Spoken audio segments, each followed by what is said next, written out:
क्रिस्त में मेरे बहुमूल्य भाइयों और बहनों एवं बच्चों, आप सबों को जयसु।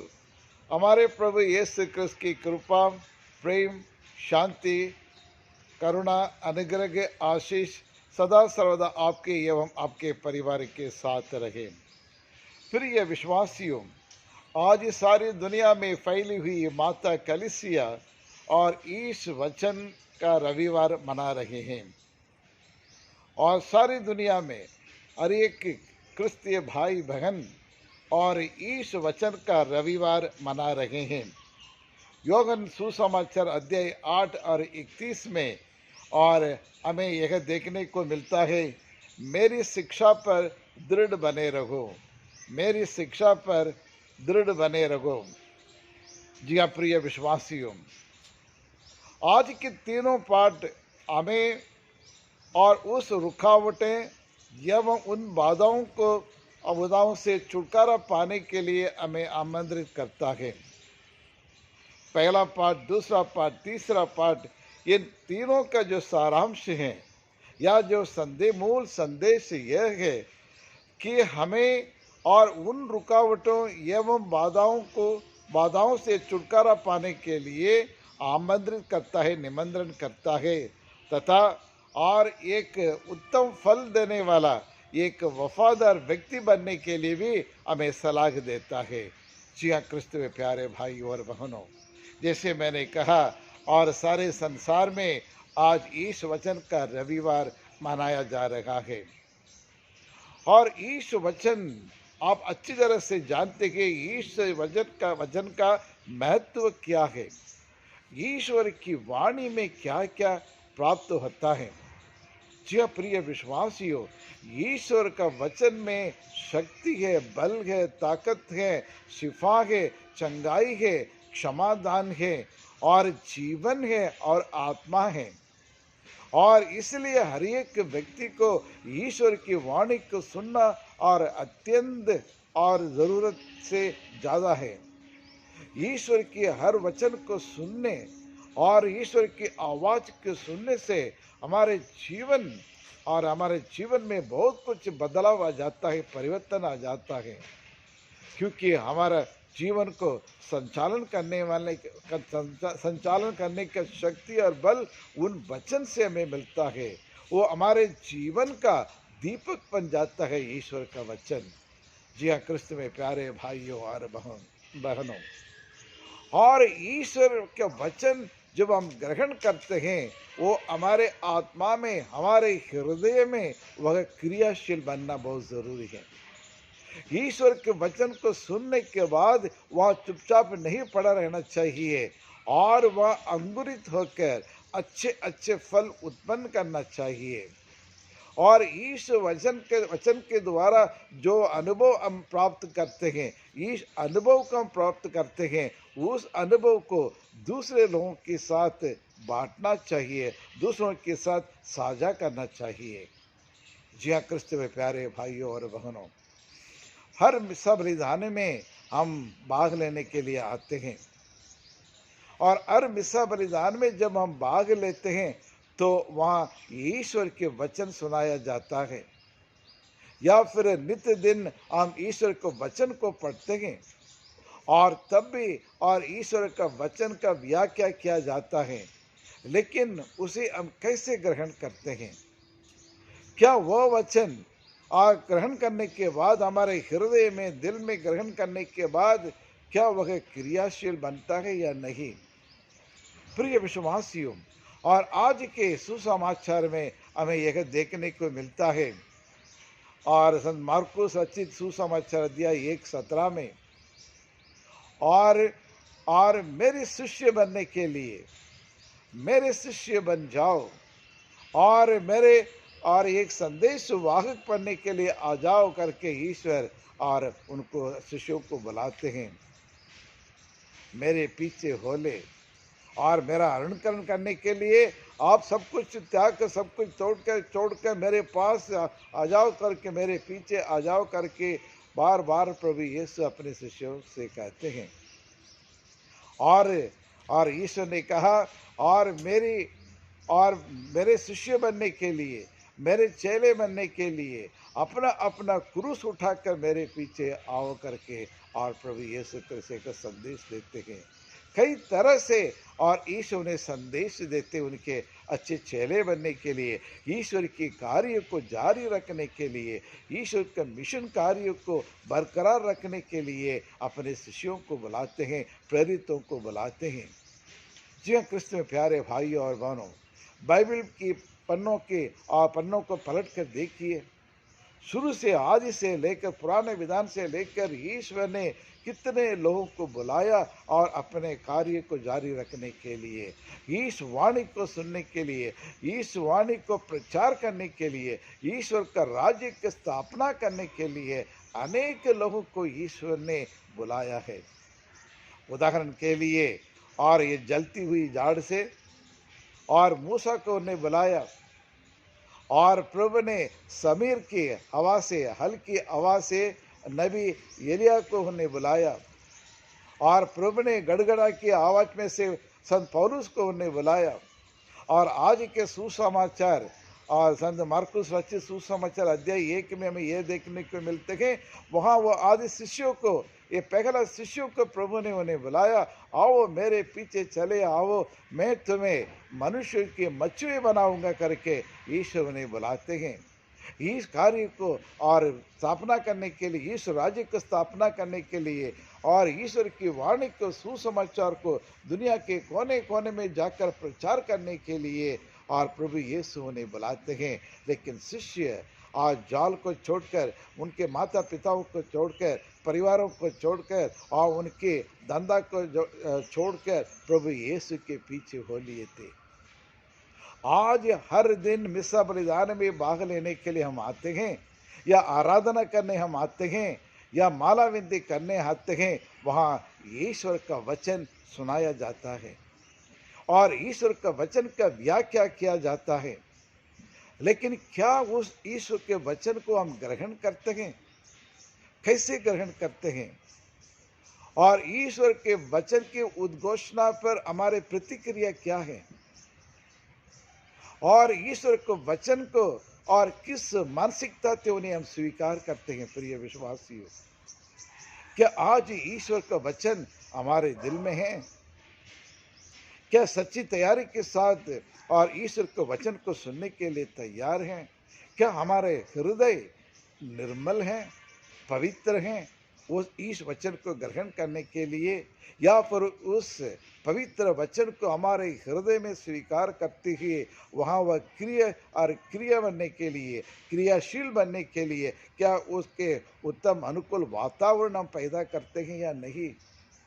या फिर इस वचन को दूसरों को पहुंचाने के लिए कितना और समय हम बिताते हैं?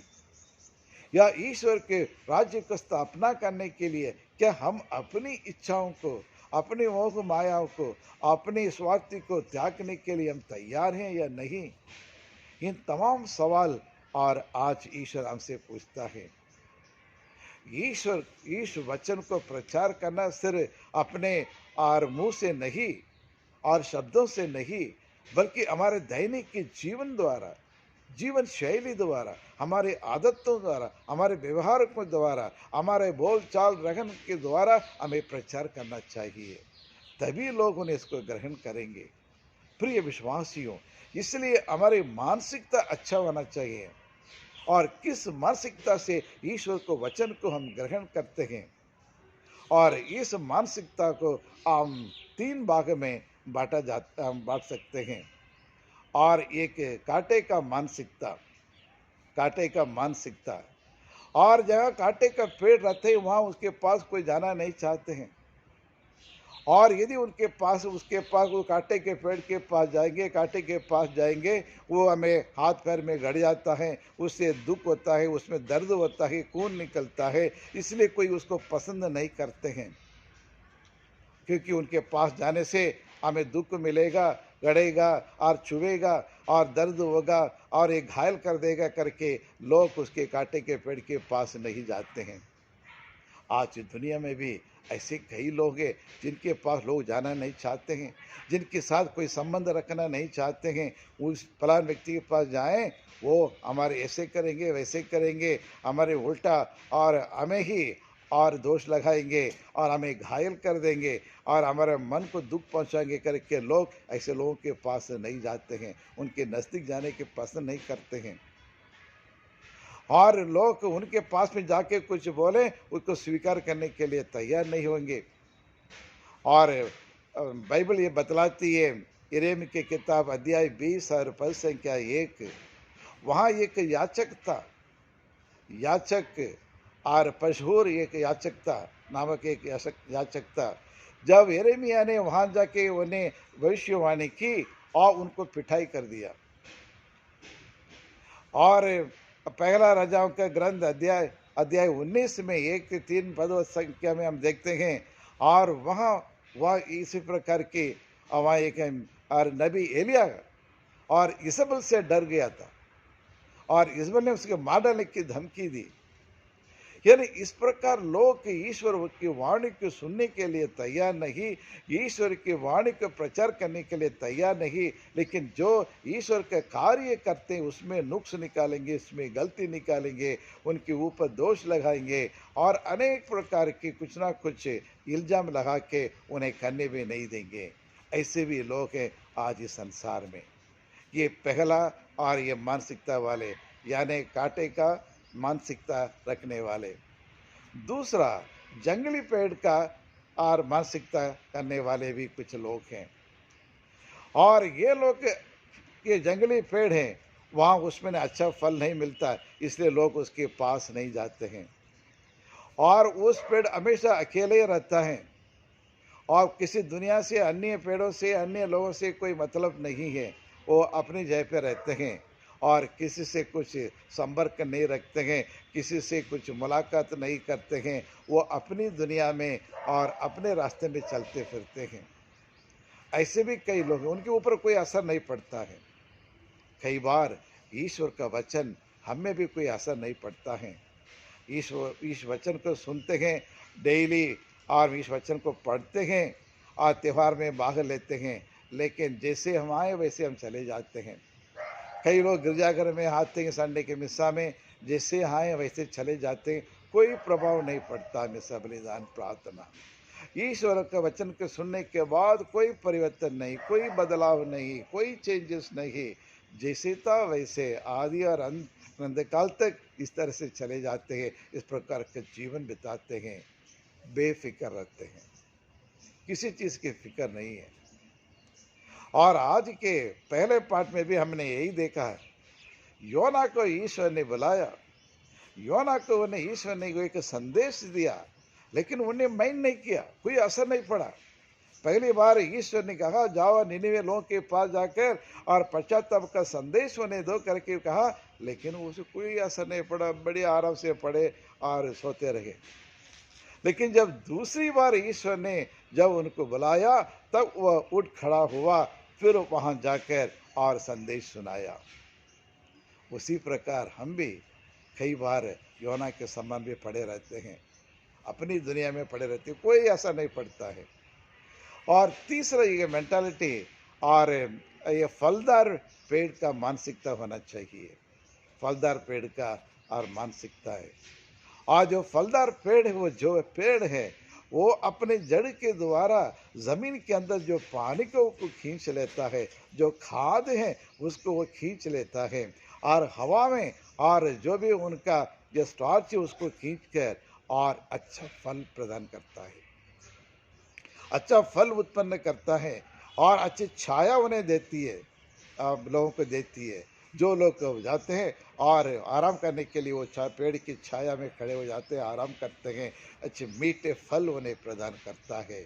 और जो व्यक्ति ईश्वर को वचन को ग्रहण करते हैं, ईश वाणी को स्वीकार करते हैं, अपने हृदय में और क्रिया बनने के लिए, क्रियाशील बनने के लिए जगह मौका देते हैं, वह और 60 गुना, 70 गुना और 100 गुना फल उत्पन्न करते हैं, जिन्हें लोग पसंद करते हैं।